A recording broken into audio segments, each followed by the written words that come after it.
Que a paz divina alcance quem nos escuta e que o seu dia e a sua semana sejam repletos de bênçãos e luz. Amém, é muito bom começar assim. Com certeza. Bom, hoje a gente vai fazer um mergulho bem profundo num cenário que parece até cena de filme antigo, sabe? Imagine estar lá na antiguidade, cercado por impérios enormes e super hostis, rezando desesperadamente apenas para que as plantações cresçam. Tipo, rezando pra ninguém passar fome no inverno mesmo, né? A sobrevivência mais básica possível. Exatamente isso. Mas, de alguma forma, essa oração super rudimentar por trigo e cevada se transforma num projeto gigantesco. Um projeto arquitetônico para a salvação global. É um salto lógico impressionante, cara. E é exatamente isso que torna o texto de hoje tão fascinante. Certo. E é esse salto que a gente vai investigar no nosso bate-papo de hoje. Nós estamos olhando para um cântico de uns 3.000 anos de idade, o Salmo 67. E para guiar essa nossa análise, nós temos sobre a mesa o texto e as notas da Bíblia de Estudo Nova Almeida Atualizada, a NA, e também os comentários teológicos de um acadêmico muito respeitado, o Allen P. Ross. E o que mais chama atenção logo de cara quando a gente olha para a estrutura desse texto é que não estamos lidando com um tratado teológico denso, escrito para ficar guardado numa biblioteca empoeirada. Não mesmo. O cabeçalho do texto diz literalmente, abre aspas, ao mestre de canto, para instrumentos de cordas, salmo cântico, fecha aspas. Ou seja, isso era música popular da época. Exato, era algo cantado em coro, por agricultores, pastores de ovelhas, comerciantes, e as fontes nos mostram que o posicionamento desse cântico na coletânea é totalmente intencional. Como assim intencional? Ele vem logo na sequência do Salmo 66, que é, assim, um pedido desesperado por misericórdia, um clamor no meio do caos. Certo, vamos desempacotar isso. O Salmo 66 é o fundo do poço, então. O povo tá lá pedindo para Deus ter piedade deles de qualquer jeito. É um momento de crise aguda. Aí a gente vira a página para o Salmo 67 e o tom muda completamente.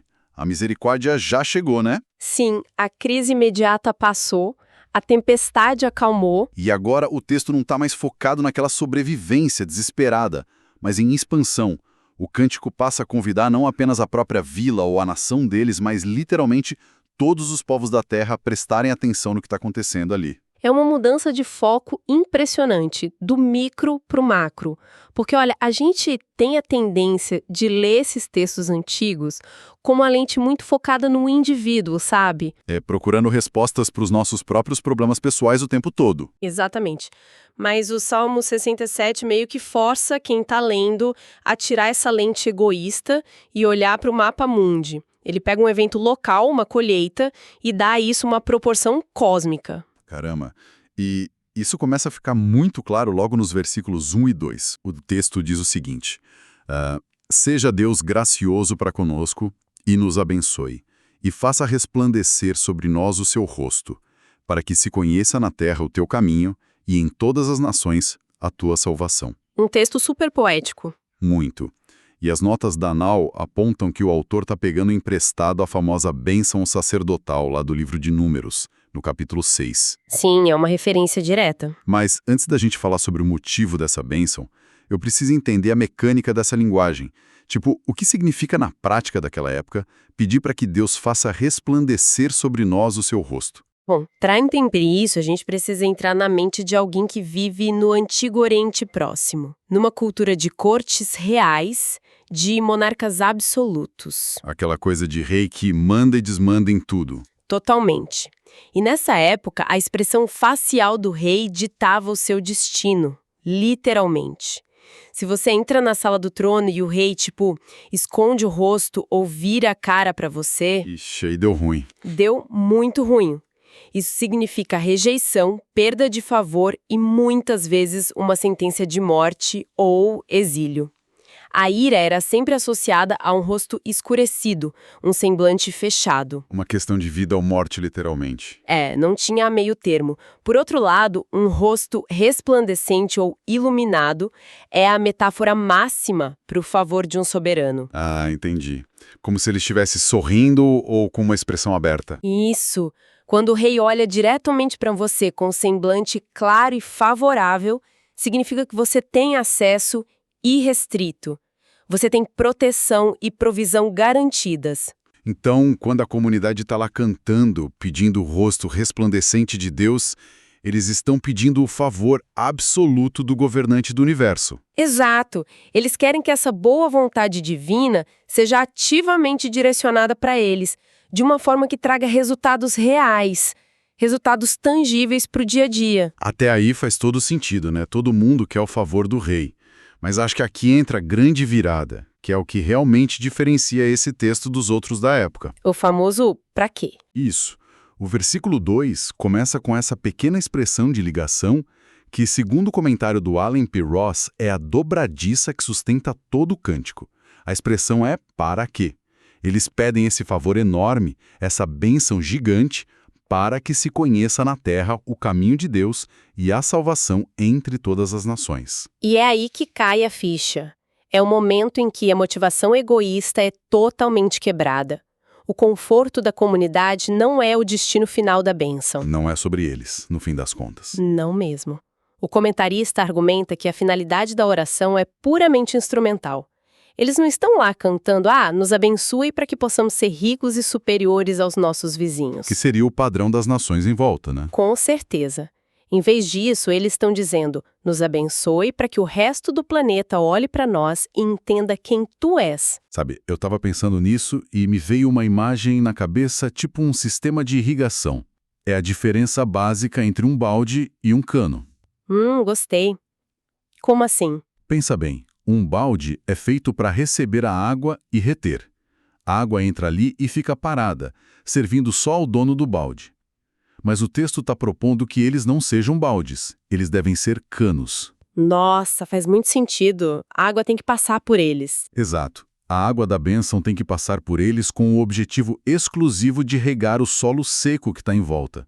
Ou, se a gente voltar para a ideia do rosto iluminado que você explicou, é como um espelho. Um espelho refletindo a luz do rei. Sim, o sol bate no espelho não para que o espelho guarde a luz para si, até porque isso é fisicamente impossível, mas para que ele reflita e ilumine um canto escuro da sala. O versículo diz, para que se conheça na terra o teu caminho. Não é só espalhar uma informação qualquer, então. Não é espalhar dados aleatórios. O caminho de Deus, no pensamento hebraico antigo, se refere ao caráter dele, aos métodos dele, à justiça e os valores. Entendi. Ao abençoar o povo de uma forma que os vizinhos pudessem ver claramente, Deus estaria usando essa nação como um outdoor, uma propaganda bem visível de como é viver sob a jurisdição dele. Mas isso levanta uma questão enorme sobre a mentalidade da época. Porque, se a gente olhar para a história das religiões antigas, o normal era um tribalismo extremo. Assim, cada um no seu quadrado defendendo o seu Deus. Era um jogo de soma zero total. Se o Deus da tribo X manda a chuva para a tribo X, ele é forte. Se a tribo Y tem uma seca, o Deus deles é fraco. E a tribo X vai lá e domina a tribo Y. Exatamente. O objetivo da tribo X era manter seu Deus feliz para poder conquistar e destruir a tribo Y. Religiosidade, na época, era sinônimo de exclusividade e autopreservação militar. Era a regra do jogo no mundo antigo. Então, por que diabos essa comunidade específica, cantando esse salmo, iria querer refletir a luz e compartilhar as bênçãos com os inimigos vizinhos? De onde vem essa mentalidade tão fora da curva? Vem da fundação da própria identidade deles. O Allen P. Ross nos lembra que, para entender o Salmo 67 de verdade, a gente precisa voltar um pouco no tempo, lá para o livro de Gênesis. Ao começo de tudo? Especificamente no capítulo 12, versículos 2 e 3. Essa é a narrativa do chamado original de Abraão, séculos antes desse salmo sequer ser escrito. E o que diz lá? Lá, o acordo inicial, a promessa fundamental de Deus para formar essa nação, dizia o seguinte: eu te abençoarei e tu serás uma bênção. Em ti serão benditas todas as famílias da terra. Uau! Então a exclusividade nunca esteve nos planos. Nunca. A exclusividade nunca foi o objetivo. Israel foi separada de forma metodológica. A ideia era criar um protótipo local para um projeto de resgate global. Então, esse cântico era meio que uma ferramenta pedagógica, sabe? De repetição, Imagina um fazendeiro antigo. Uhum. Lá no meio da roça? Ele acorda de madrugada, o sol tá quente, o trabalho é pesado, ele tá preocupado com o Império Assírio batendo na porta a qualquer momento. É muito fácil esquecer essa promessa gigantesca de Gênesis e começar a pensar só em sobreviver. Com certeza. A pressão do dia a dia esmaga a visão de longo prazo. Exato. Então, cantar o Salmo 67 era uma forma de forçar a memória coletiva de volta para a missão original. Exatamente isso. O cântico alinhava a mente do trabalhador comum com esse propósito cósmico. O comentário destaca que as bênçãos não são dadas para acabar neles mesmos, mas são instrumentos de alcance. E isso muda tudo, né? Muda demais. Isso traz um peso existencial enorme. De repente, a vida de um simples pastor de ovelhas ou de um agricultor deixa de ser apenas sobre, sei lá, pagar os impostos e alimentar os filhos. Passa a ser parte de algo muito maior. Sim, passa a ser uma peça fundamental dentro de um quebra-cabeça internacional. O que nos leva a um problema logístico muito interessante na próxima sessão do Salmo. Digamos que o espelho funcione. Certo. A bênção reflete e as outras nações, os gentios, finalmente veem à luz desse Deus. Historicamente, quando impérios e nações diferentes se encontravam e debatiam sobre seus deuses, isso terminava em guerra, banho de sangue. É o padrão que a gente já comentou, né? Pois é, mas os versículos 3 a 5 propõem uma reação que parece ir contra absolutamente toda a natureza humana da época. O salmista repete aquele refrão insistente tipo: louvem-te os povos, ó Deus, louvem-te os povos todos. Uhum. E o versículo 4 dá a justificativa para isso. Alegrem-se e exultem as nações, pois julgas os povos com justiça e guias na terra as nações. A justificativa para a alegria global é justamente o conceito de julgamento. O texto afirma com todas as letras que as nações farão uma festa enorme porque Deus vai julgá-las e guiá-las. Peraí, é exatamente aí que a lógica parece falhar para mim. Como assim? O texto diz que as nações vão se alegrar porque Deus vai julgá-las. Isso não faz o menor sentido na nossa concepção atual. Se alguém bate na minha porta hoje e diz que um juiz está vindo para me julgar, a minha primeira reação é pânico. Ninguém solta fogos para isso hoje em dia. Claro que não. A gente pensa logo em Código Penal, tribunal, condenação, martelo batendo, cadeia. Por que uma nação estrangeira celebraria a chegada de um juízo divino vindo de fora? Eu entendo perfeitamente o seu ponto. Mas o problema é que nós estamos impondo a nossa definição ocidental e moderna de juiz num texto que é oriental e antigo. Ah, então a palavra tinha outro peso lá. Completamente diferente. A nossa justiça moderna é amplamente retributiva, né? Ela é muito focada em punir quem quebra a lei. Mas o comentário do Ross aponta que no Antigo Testamento a nuance principal do papel de um juiz era outra. Qual era? O juiz era primariamente o protetor do inocente. Ele era visto como um campeão do povo, um líder que vinha para restaurar a ordem social que estava quebrada. Como se fosse um herói, então. Um herói que entra na cidade para expulsar os corruptos. Isso mesmo. A analogia é perfeita. Em uma sociedade antiga, onde viúvas, órfãos e estrangeiros eram presas muito fáceis para governantes tiranos e vizinhos poderosos, a ausência de um juiz significava caos e opressão. A lei do mais forte prevalecia. Exato. O juiz era aquele que garantia a equidade, que nivelava o jogo.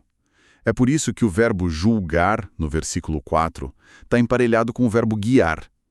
O texto diz: pois julgas os povos com justiça e guias na terra as nações. Então não é uma punição. Não. Esse julgamento é, na verdade, um governo pastoral ativo. É a providência divina trazendo ordem e paz para onde antes só havia exploração e abuso. Ah, agora a reação de festa faz todo sentido. Nossa, a ficha caiu. Os povos não estão comemorando a chegada de um carrasco para cortar as cabeças deles. De jeito nenhum. Eles estão celebrando a queda de sistemas corruptos. É a esperança de finalmente ter um governante que não aceita suborno, que não oprime e que protege o elo mais fraco da corrente. Exatamente isso. E o cântico projeta isso para o futuro, encorajando a esperança de uma era global de paz sob essa liderança específica. Uma visão bem utópica, mas muito poderosa. Muito. E aqui, olha, vale a pena trazer um dado histórico e teológico apontado nas fontes para termos o panorama completo dessa evolução. Essa esperança de inclusão e de um governo justo global não morreu lá na antiguidade hebraica. Ela continuou se desenvolvendo? Sim, o material de apoio que estamos usando pontua como a tradição cristã posterior enxerga o cumprimento direto dessa expectativa do Salmo 67. E como as fontes mapeiam essa transição de ideias? De forma bem objetiva, o comentário relata que a interpretação cristã argumenta que essa era de acesso universal às nações se concretiza na figura histórica de Jesus. Certo. A tradição do Novo Testamento, como vemos citado na Carta aos Romanos, lá no capítulo 1, defende que através da ressurreição, Cristo assume esse trono de justiça, abrindo as portas do favor divino para os gentios de forma definitiva. Entendi. Então eles ligam os pontos diretamente com o Salmo. Exato. E, claro, sem entrarmos no mérito de debater a validade teológica de uma tradição em detrimento de outra, o ponto central levantado pelo comentário é observar a linha do tempo das ideias, sabe? É ver como a semente cresceu. Isso. A semente revolucionária de que todos são bem-vindos sob este governo justo, que foi plantada neste poema agrícola simples, floresceu e acabou moldando o pensamento de bilhões de pessoas, séculos e séculos depois. Cara, é fascinante ver como a ideia sobrevive, ganha novas roupagens e influencia o mundo ao longo da história. É o poder da tradição oral e escrita. Mas aí, voltando para o texto. Depois de voar tão alto com essas esperanças incríveis de governos universais e eras messiânicas, o Salmo faz um pouso forçado. Um pouso bem abrupto, inclusive. É. Ele volta da teologia internacional direto para a terra batida da fazenda. Literalmente. O versículo 6 diz o seguinte: a terra deu o seu fruto, e Deus, o nosso Deus, nos abençoa. É o retorno súbito à realidade tangível, o motivo prático e material pelo qual a comunidade estava reunida cantando em primeiro lugar. E aqui eu preciso de uma explicação sobre a mecânica da coisa. Porque os comentários do Alan P. Ross indicam que este salmo provavelmente era usado num festival de colheita. Uma festa agrícola. Uma ação de graças por uma safra abundante, de forma até bem semelhante ao Salmo 65. O salmista diz que a terra deu o fruto, e então no versículo 7 ele conclui com a frase: que Deus nos abençoe e todos os confins da terra o temerão. E a sua dúvida é? A minha dúvida é logística. Como exatamente a colheita de trigo numa vila isolada lá no Oriente Médio atinge os confins da terra? Tipo, como a agricultura vira uma ferramenta de comunicação em massa que gera temor em outros continentes. Parece um exagero poético. Parece, né? Mas tem uma base muito sólida nisso. Precisamos entender a realidade nua e crua de uma economia de subsistência na antiguidade, combinada com a geopolítica da região. Geopolítica no mundo antigo? Sim, e era pesada. Primeiro, uma colheita abundante não era apenas um ano com mais dinheiro no bolso como seria hoje. Para o mundo antigo, onde a seca era constante e brutal, a terra dar o seu fruto era literalmente o que separava uma comunidade inteira de morrer de inanição. Era a diferença entre a vida e a morte da vila toda. Exato. A provisão material era o sinal mais claro de que a divindade estava ativa e favorável àquele povo. Mas a minha dúvida persiste. Como as outras nações lá longe ficam sabendo desse trigo todo?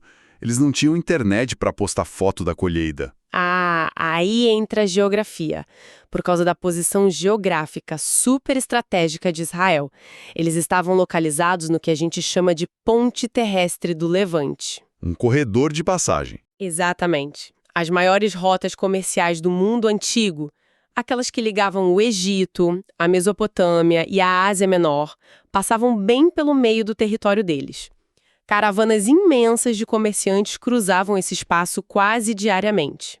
O tráfego internacional passava no quintal deles. Isso. Agora imagine que as nações vizinhas estão enfrentando uma seca prolongada ou uma fome severa, o que era um cenário muito comum na região. Certo. Se a terra de Israel deu um fruto abundante, de forma quase milagrosa, e eles têm excedente de grãos, o que acontece? O mercado global antigo entra em ação na mesma hora. As caravanas estrangeiras, os líderes vizinhos, vai todo mundo para lá comprar comida para não morrer. Exatamente. A colheita força a interação internacional. Quando esses mercadores e diplomatas estrangeiros chegam para comprar os grãos e veem a abundância, a paz e a justiça operando naquela sociedade, a pergunta natural surge. É inevitável eles pensarem: quem é o Deus que garante tudo isso? Caramba, a bênção vira propaganda. Isso. A bênção material, o estômago cheio, se torna a plataforma primária para o testemunho deles. É a conexão de causa e efeito delineada pelo Ross. Reconhecer as bênçãos tangíveis de Deus encoraja as nações a temê-lo. E aproveitando que você falou isso, sobre esse temer, vamos definir isso certinho com base na nossa fonte. Porque a palavra temor hoje sofre do mesmo problema da palavra juiz que a gente falou antes. O significado mudou bastante na nossa cabeça. Pois é. Quando o texto diz que os confins da terra o temerão ao ver a colheita, os estrangeiros não estão correndo de medo para se esconder de um Deus furioso, certo? De jeito nenhum. O comentário é taxativo quanto a isso. Não deixa margem para dúvida. Temer a Deus nesse contexto não significa pavor ou terror.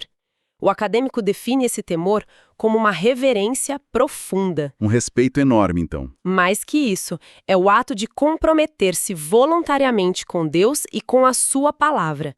É a disposição da fé verdadeira. O estrangeiro olha para aquela colheita absurda, olha para o cuidado que esse Deus tem com seu povo e sente um respeito tão esmagador, um encantamento tão grande, que a resposta lógica é querer se submeter a esse governo justo também. Nossa, é muito bonito isso. É quase como se cada espiga de cevada, cada cesto de frutas colhido fosse um microfone amplificando um convite universal. O texto consegue unir o estômago roncando de fome com a redenção do mundo inteiro. E é uma união muito prática, né? Não fica só na teoria. Sim. E o mais interessante para mim é que o sucesso econômico deles não gera preguiça ou isolamento. Sabe, eles olham para o celeiro lotado e a primeira ideia não é construir muros mais altos para esconder a comida dos outros. O que seria um instinto humano mais básico. Exatamente. Mas eles pensam: fomos abençoados para que o resto do mundo entenda quem é a fonte dessa vida. Eles viram o espelho? É a síntese da sabedoria do Salmo 67. O propósito da bênção tangível é sempre expansivo, nunca restritivo. A colheita, no fim das contas, é apenas um meio de transporte para a mensagem. O que nos leva a uma reflexão muito provocativa para terminarmos a nossa análise de hoje. Porque, olha, se para uma sociedade agrária lá do Antigo Oriente Próximo, a ferramenta de comunicação global, o tal outdoor de Deus, era um campo cheio de trigo e frutas, qual é o equivalente moderno disso para a gente hoje? É uma ótima pergunta para quem está ouvindo a gente pensar um pouco. Né? A maioria de nós não planta o próprio alimento. Nossos sucessos não são medidos em sacos de grãos estocados no final de uma estação. Então, o que seriam as nossas colheitas hoje em dia? O que a gente está acumulando, né? Exato. Talvez seja o acesso à tecnologia que nós criamos, ou o alcance enorme das nossas redes e plataformas de comunicação online, ou, quem sabe, o nível de influência que a gente constrói nos nossos ambientes de trabalho, nas nossas famílias. São os nossos campos de trigo modernos. Pois é. E a pergunta que fica martelando na cabeça é: se esse antigo cântico fosse escrito na nossa era da informação, qual seria a colheita que nós usaríamos para fazer o resto do mundo parar e prestar atenção? E o mais importante de tudo, estamos usando essas nossas ferramentas modernas como baldes apenas para reter tudo e garantir o nosso próprio isolamento confortável? Ou será que estamos agindo como espelhos, refletindo algo muito maior que nós mesmos para quem está no escuro? Fica aí essa provocação super pertinente para digerirmos ao longo do dia. Uma reflexão crucial para fechar o cerco de tudo que as fontes nos trouxeram hoje, porque a dinâmica da bênção não muda, mesmo que a cultura em volta mude completamente. E com esse pensamento nós vamos encerrando o nosso mergulho profundo no Salmo 67. Muito obrigado por nos acompanhar em mais essa jornada pela história e pela teologia. Deus abençoe todos os ouvintes.